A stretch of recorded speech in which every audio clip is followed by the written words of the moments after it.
So I've done a whole lot of videos on Velma. And yes, I know my channel is becoming more and more of a Velma-centric channel, but I despise the show, but also, at the same time, I'm falling in love with the show for all the wrong reasons, because, hey, you know, you guys come and watch it, and I appreciate that. That being said, I've started seeing, videos from Yellow Flash a little bit. Shout out to Yellow Flash. Love that dude. Gotta see him at Anime Monster. Never got to meet him though, so I still feel sad about that. But I'll try to see him next year or this year. Uh, well, I saw him start doing videos on the Access Media and the Shill Media and all of them trying to defend the show and saying that you're all awful people for going after Mindy Kaling, and I did find one from NBC, so not surprised. Amid Velma pushback, Mindy Kaling is a lightning rod held to an impossible standard, some critics say, to lay it all on one performer in popular media who also has to go along with the conventions of Hollywood. It's not easy, because Hollywood itself has a problem with diversity, one expert said. Wow. Yes, I'm not kidding you. This article is mainly about how Velma and our lovely try to find, they don't even actually go into the dude's whole quotes, and it's remarkable. But this here it is. I finally found it. This professor from here, I have another version of it here from Yahoo Life, and we'll just scroll down to the dude's name real quick, and we are going to go through this. But Harleen Sine, an associate professor of South Asian literature and women's studies at Brandeis University. That might be the wrong one, because there was another dude who's also South Asian community person. I'm not kidding you. It's weird. Oh, Harleen Sine, an associate professor of South Asian literature and women's studies at Brandeis University, said placing the blame solely on Kaling is unhelpful, and that the real issues are systemic. They're trying to say, ultimately, two things at once. One, you're racist if you don't like the show, even though that's not working. Because even as this article points out, there's plenty of people hating the show for how they depict, well, South Asian Americans. What? I don't even know the correct term anymore. But as Harley tries to say, she is one person who are collectively criticized how people of color and bodies of color tend to always be representative of the collective and not the individual. But that's exactly what we're doing to her by putting the burden on her having to speak for all of us. I actually somewhat agree, but simultaneously she's only coming out and defending the show because of the race angle. But I do somewhat agree. I agree that, hey, one person shouldn't be embodying all of a certain group. I think that is inherently racist and kind of rude.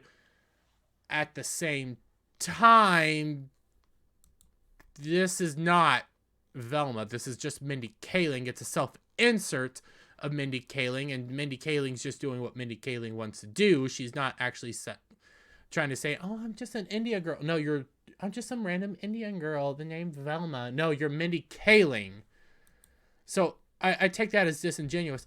Although I have started seeing more articles from NBC, other shill sites. I had an article from CBR, even though you expect CBR to come out and defend this stuff. But they're starting to try to defend the show when literally nobody likes it. Critic score is 47%. Audience score is 60%. That's why you also have this article from Yahoo Life that I actually admire. The real reasons HBO's Velma is considered the most hated show on TV.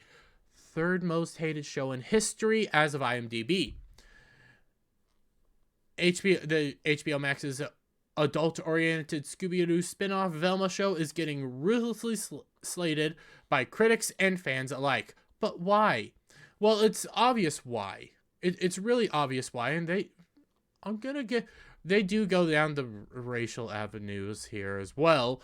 That being said, they do bring up some good points.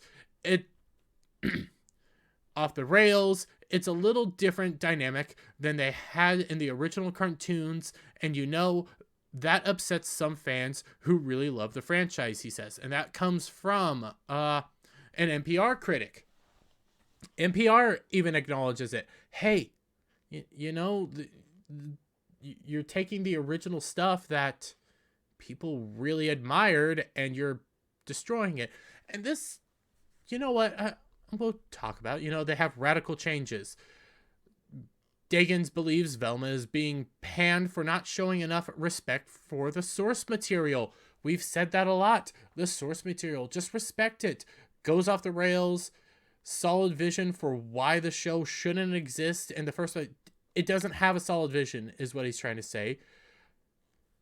I mean, if you think about those live-action Scooby-Doo films, they were always careful about how they modernized the characters. Because they knew nostalgia was a big reason why people would show up for them. Now here, by changing the character so radically with no real creative benefit, you wind up with a show that removes the reason that the fans originally fell in love with the characters without giving them any new reasons to care.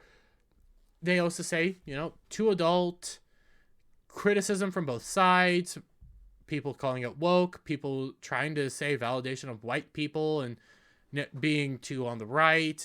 It's so insane for how people are talking about the show. Yet simultaneously, it's an awful show. Like, it's pure garbage.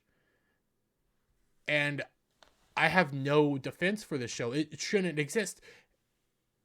And I'm mainly pointing out the radical change. Mainly for this video. That's one of the big reasons I don't like this show. Outside of the woke dialogue, it's the radical change. Because yes, I am a Scooby-Doo fan. I love Scooby-Doo. And Scooby-Doo's been around since the 70s. 69 was when it first came out. 1969. And I heard Tom from Midnight's Edge say this on a Culture Casino podcast. Shout out to both of them. Tom said that, the show's been around now since the 70s. We have maybe 3 to 4 generations that have lived with a version of Scooby-Doo. You had... He also mentioned, they bring up live-action characters. The original live-action series was rumored to be a kind of a joke, making fun of Scooby-Doo, and then they realized why people love Scooby-Doo so much, so they started changing it to be more respectful of the original characters, the original stories, the original style, and they were successes. Why? Why is that? Because I'm starting to believe, and I have the entire Scooby-Doo catalog, movies and all, not live action, from the 70s pulled up here. I'm starting to believe one of the reasons people love Scooby-Doo so much isn't because of just how wholesome Scooby-Doo is, how fun it was, and how simplistic the storyline was. Just a bunch of kids in a van solving mysteries with a talking dog. One of the other things that I really think holds the show together is, I think this is a cultural foundation for America, for the world, more or less. I think this is one of our cultural foundations for just a wholesome show that has a wacky premise, but just works so well that so many people can connect with because there's no real messaging to it. It's kids in a van with a talking dog solving mysteries, having fun. And it brings up that this is simplistic Hanna-Barbera. So simplistic. No real struggle here. Had comedy, had fun, had mysteries, and it's become a cornerstone of culture, mainly for kids shows and stuff, but simultaneously people acknowledge it for what it was and people love it. I kind of think this is like an animated version of Tolkien. Now, when I say Tolkien, don't get me wrong, I'm not trying to say it's Lord of the Rings great style great and epic and everything, but no, I mean a foundation block. You know how Tolkien is a fundamental foundation to to Western storytelling and global storytelling as a whole, fantasy and stuff. It is a foundation, one of the biggest foundations, I'd argue. I think there's an argument to be made that Scooby-Doo is similarly a massive foundation block for culture in our world. Again, just very simplistic. Nobody really cared who they were talking with. For crying out loud, early Scooby-Doo, like really early Scooby-Doo, has specials where they're going around solving mysteries with the Harlem Globetrotters. And nobody cares. Nobody points it out. Nobody talks about it because it happened. It happened and we had fun. But I have this whole list. You know, the idea of radical changes. And it started back in 1969 to 1970. It was a 70s cartoon originally. And it has gone, this list isn't up to date fully. It went all the way, movies and shows, to Be Cool Scooby-Doo 2015, 2018. We just had one that came out this last summer. And, well, no, this last October. I don't like what they did to Velma in that show. I actually think it was crap. But we have to acknowledge it. The Scooby-Doo movies are still going on. When you go through these, there's some fun Scooby-Doo movies that we all know and love. You have your 13 Ghosts. You have your Boo School. Pup Named Scooby-Doo. People love that. Then you have Return to Zombie Island, which brings back the original cast, the original people, and people love this story. People love the Zombie Island universe that they spawned because it went into the Witch's Ghost. It went into Alien Invaders. It went into Cyber Chase. Fun movies that then helped revitalize Scooby-Doo for another generation, which gave us What's New Scooby-Doo and a bunch of new Scooby-Doo adventures from there. Very cheesy movies, but they were fun and enjoyable. We've had generations interact now with Scooby-Doo, and I honestly think that's one of the personally one of my biggest reasons for despising the show is the bastardization of these characters.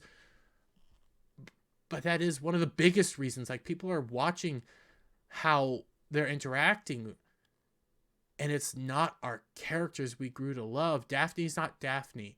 Fred's not Fred. Shaggy is some guy named Norville, right? Some guy named Norville. And I get it, Norville is technically Shaggy's real name, but that's not really the point I'm trying to get at. You don't have Scooby.